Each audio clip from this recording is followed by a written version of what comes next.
Now, as the financial year draws to a close, we're being bombarded by advertisements encouraging us to sign up to private health insurance before June 30.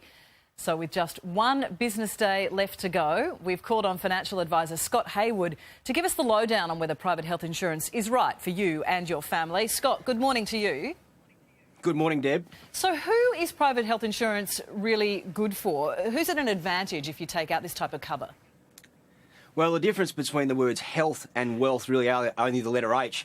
But from terms of June 30 planning, health insurance is something that should be on the radar, especially if you're a single earning more than $88,000 a year, or if you're a couple earning more than $176,000 a year, you're paying what's known as at least a 1% Medicare levy surcharge. Now, if you pay for private health insurance hospital cover only, you will not pay for that surcharge, so it's very relevant for them. In addition to that, if you're 31 years of age going into June 30, you can avoid what's known as a 2% loading on health insurance for your lifetime. So those people should definitely be looking at getting health cover before June 30. And those tax implications are obviously part of the reason why people take out health cover in the first place. But if you don't fall into those income brackets or within those definitions, is it really worth it?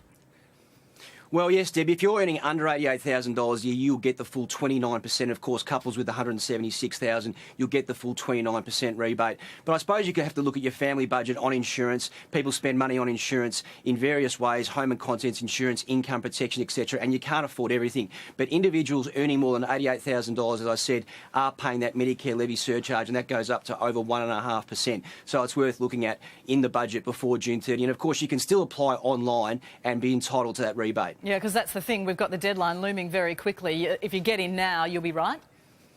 That's right. If you get in now, you'll be right. And I suppose some of my top tips when you are looking at private health insurance in the next couple of days are to look at what your family income is or your individual income is. Of course, you might not be entitled to the full rebate if you're getting over $176,000 combined income. Also think about stuff such as ambulance cover. It's very important if you are unlucky enough to go to hospital, you may go in an ambulance, which could be very expensive. So see if you can incorporate that in your insurance. In addition to that, look at the out-of-pocket costs, which means like your excess, like car insurance, you may pay a higher premium for a lower excess, or you might pay a little bit less for a higher excess. So these are all the things you can ask your online providers before June 30. And Scott, I guess it's really important as well not to just coast along with the cover that you have. If your circumstances change, you have children, perhaps you get married, you should reassess the type of cover that you have on a regular basis.